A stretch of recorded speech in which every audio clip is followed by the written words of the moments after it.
係咁網友呢條片啊，係講緊5月9號嗰個紅場閱兵所引致嘅問題啊，同埋 Donald Trump 嘅閱兵呢個就係好啦。咁呢個總咧最後14日召集㗎啦，呢個就係我哋要接單㗎啦。咁就未訂嘅咧就好快啲訂喎，真係非常之呢個台南總啊，係由花生眉豆老過嘅五花腩鹹蛋黃。至尊惠州組咧就剝咗皮嘅綠豆有特別好食嘅五花腩同埋特別大嘅鹹蛋黃，香港製造不含添加劑咁就香港手工包嘅個人手咧就有限，所以咧就好快會冇呢個，年年都賣晒嘅。咁就4隻台南粽，1隻鹼水粽，4隻惠州粽，1隻鹼水粽，2隻台南粽，2隻惠州粽，1隻鹼水粽，一套199蚊，198蚊。你一定要買本地製造㗎同埋我哋啲粽出名好食嘅呢個。俄羅斯5月9號舉行閱兵典禮，慶祝呢個其實就係衛國戰爭勝利。5月9號咧係德國投降嘅日子80週年。根據俄羅斯傳統咧，每年5月9號都閱兵嘅。嗰個唔係二戰勝利，呢個咧係歐戰勝利啫。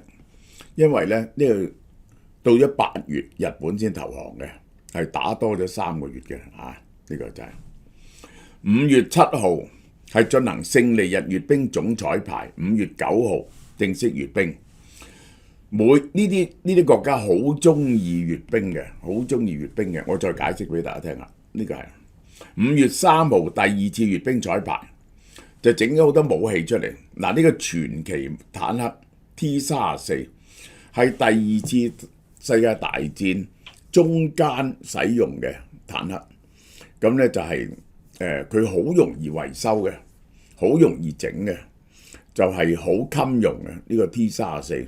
而佢首先使用 slender armor， 即係斜嘅裝甲呢個咁就呢個 S400 防空系統啦。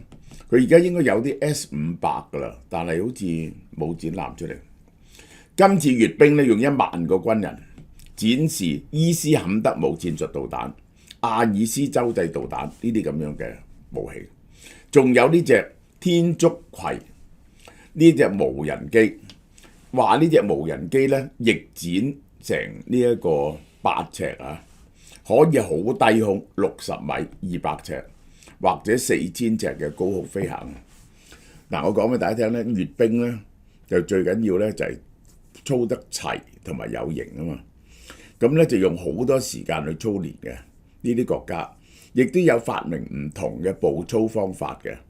譬如以前咧呢個德國帝國嗰陣時咧，第二帝國嗰陣時咧，佢嗰個步操叫 goose step 嗰個膝頭哥遞到好高嘅嗰啲 goose step， 或者呢個俄羅斯兵咧就踢到好高隻腳，係要練好耐先好齊整嘅。呢個咧就望下嗰啲全部好齊整嘅。大陸咧都用咗好多時間去做呢個閱兵嘅，呢個係去訓練呢啲步操嘅，呢個係好啦，為咗配合閱兵咧，5月8號至11號，佢話72小時停火，係對烏克蘭善意嘅姿態咁樣。佢上次話復活節停火結果一啲都冇執行到嘅。俄羅斯請咗20幾個國家領導人出席閱兵典禮，包括前蘇聯國家同俄羅斯嘅盟友，呢啲主要中亞5國啦，哈薩克斯坦白俄羅斯呢啲咧，因為嗰啲歐洲國家嗰啲咧就杯葛佢㗎嘛。呢個其實俄羅斯喺勝利日活動高度重視愛國主義教育，喺紅場發表演講，高調強調俄羅斯喺第2次世界大戰嘅犧牲同貢獻。話俄羅斯喺第2次世界大戰係死咗2-3千萬人嘅，好犀利。呢個係烏克蘭總統澤連斯基就佢即將舉行嘅勝利日閱兵活動發出安全警告。佢話烏克蘭冇辦法保證外國官員喺俄羅斯境內嘅安全，佢唔肯保證。呢個係一種斯文啲嘅恐嚇，我唔能夠保證你嘅安全。對於所有喺5月9號前對俄羅斯嘅外國國家領導人，我哋嘅立場好簡單，我哋不可能對俄羅斯聯邦領土發生嘅事負責，我哋唔會負責。嗱，佢就講得好客氣，佢講得好係，佢俄羅斯咧可能整啲破壞出嚟賴我哋喎。如果有咩事發生咧，你唔好賴我喎，你即係咁樣。俄羅斯可能做咗挑釁行動，包括縱火、爆炸，然後歸咎烏克蘭，試圖打擊烏克蘭嘅國際形象。其實烏克蘭咧就一定唔會去殺啲外國國家元首嘅。咁但係咧，烏克蘭啲無人機走去你個紅牆附近，等你響起警報，嗰啲人要走避咧，你已經係好丟架。對於普京提出5月8號到11號72小時停火，佢斷然拒絕，停就停夠30日嚇。普京提議短暫停火，就係阻止烏軍喺閱兵嗰日對莫斯科發動打擊。短短幾日唔可能制定出終結戰爭嘅行動計劃，停3日咧係冇意思嘅。點解？烏克蘭唔會配合你演戲，亦都唔會俾普京喺5月9號擺脫國際孤立，營造咧溫馨氣氛，好多人支持佢啊！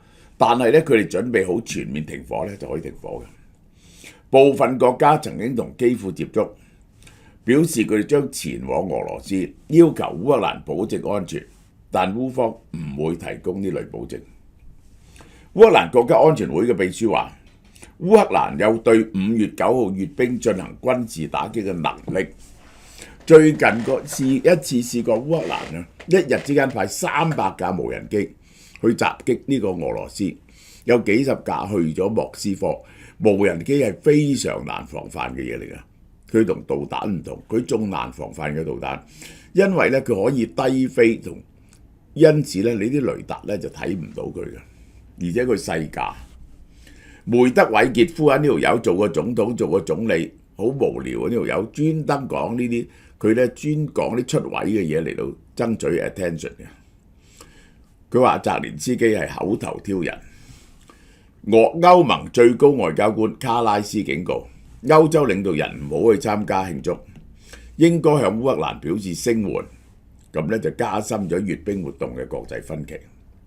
為咗確保紅場閱兵安全啊，俄羅斯喺莫斯科周圍佈置咗280套防空系統，密麻麻環繞嗰個俄羅斯市中心。尤其是閱兵嘅紅場啦，呢個仲有國賓住嘅酒店喎，呢個顯示克里姆林宮對安全威脅嘅高度警惕，因為咧。即係烏克蘭一派呢個無人機去咧，次咧莫斯科就響起警報。咁咧就係你話佢5月9號會唔會派嚟咧嚟騷擾下你咧？就實會喎，呢個真係。軍事專家話俾 Radio NV 聽，呢度航空系統包括咗好多層次嘅 S-400咧，就係中遠程嘅，海鴿就係近型嘅。有啲仲近型嘅，一個個圈咁樣擺滿晒。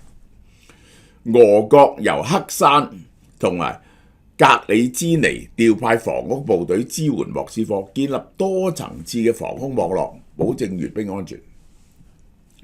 烏克蘭軍事記者話：呢個莫斯科嘅整個防空系統分為多層，包括探測、攔截、戰略威脅、遠程、近程、近空同埋近戰防禦4-5層嘅，其實係俄方使用 Don2N 雷達站探測，佈置咗 Level M、Gamma S1 移動雷達監視住。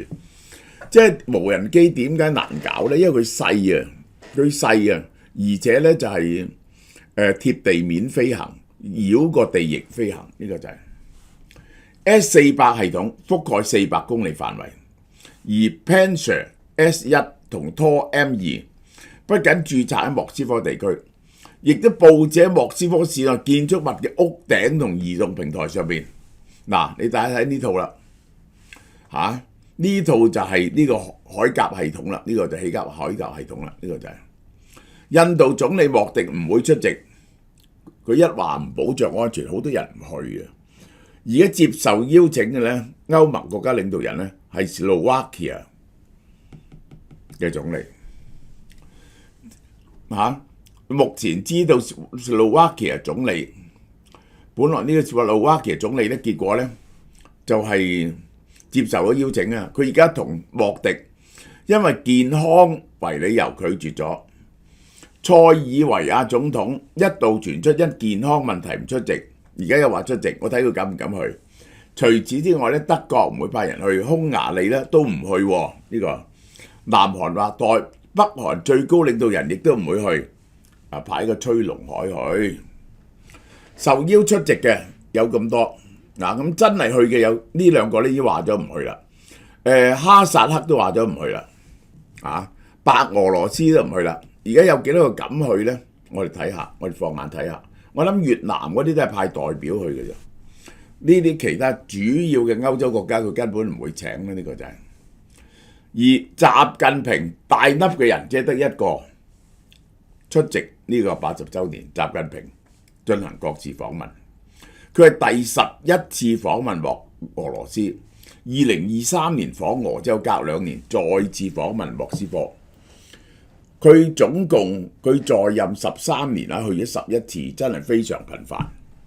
而佢哋咧就包括埋普京去中國見佢咧，兩國喺其他國際會議嗰度咧場外會晤啦，總共超過40次，雙邊貿易額達到2448億美金嚇，連續15年成為俄羅斯最大嘅貿易夥伴。俄羅斯如果你一個國家嚟講就係嘅，以前俄羅斯係同歐盟做生意最多嘅，但係歐盟係你可以數佢做好多個國家嘛，2400幾億係好大嘅啦，對俄羅斯嚟講。嗱，呢一個解放軍派咗儀仗隊出席，佢受到華僑華人、中國留學生、當地民眾嘅熱烈歡迎，好有型啊！解放軍咁大規模嘅防空系統重新佈置，意味着其他地方咧有防禦空缺，因為你唔夠防空系統嘅。咁嗰幾日咧，烏克蘭咧打其他地方咧就好着數喎，因為你褪咗啲防空設備嚟呢度。俄羅斯面臨防空系統嘅短缺問題，特別係長程系統。專家估計要1200幾套，尤其是 S300、S400 呢啲咧，要1200幾套先可以有限覆蓋嘅領土，但實際上只係得200套啫，呢個得好少嘅啫。呢啲嘢得好少。好啦，而且俄羅斯咧又要投入大量資源保護刻赤大橋。刻赤大橋咧已經係俾人哋襲擊過2次，兩次其實都係咧係用卡車裝炸彈襲擊嘅。但至少俄羅斯防空旅2個俄羅斯防空旅提供保護。克里米亞又另一度防空好嚴密嘅地方，但經常受襲擊嘅。雖然俄方防空系統規模龐大，但280套系統冇辦法完全防衛。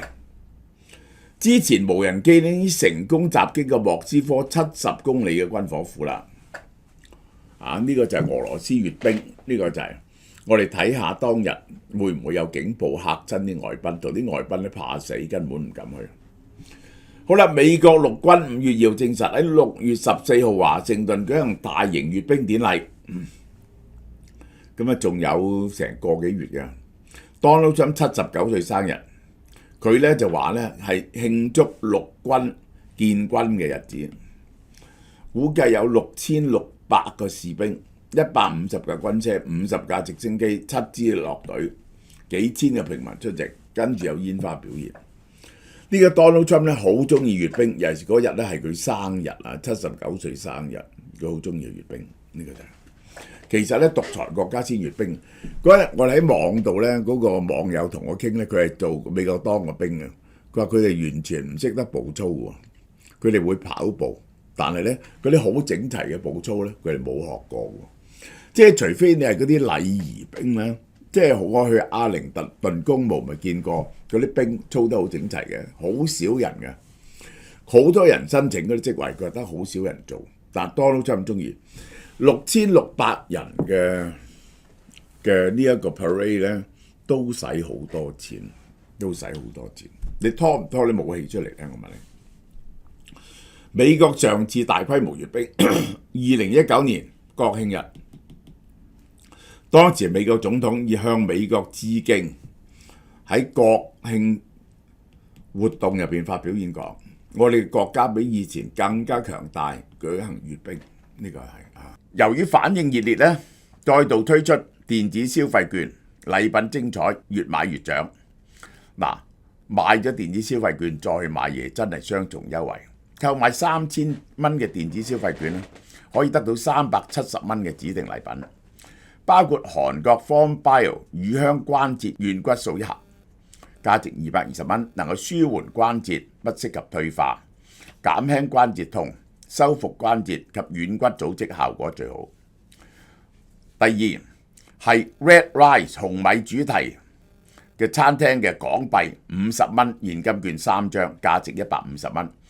購買5000蚊電子消費券有769蚊禮物，包括 FormBio 乳香關節軟骨素1盒，價值220蚊，能夠延緩關節不適合退化。韓國 FormBio 乳香酸胃酸樂1盒，價值249蚊。對經常覺得食咗嘢之後難消化或者胃酸倒流嘅，就幫到你啦。仲有 Red Rice 紅米時代嘅主題餐廳50蚊現金券6張，價值300蚊。5月1號到31號，網上及門市都有售，使用期有效到2026年3月31號，禮品數量有限，送完即止。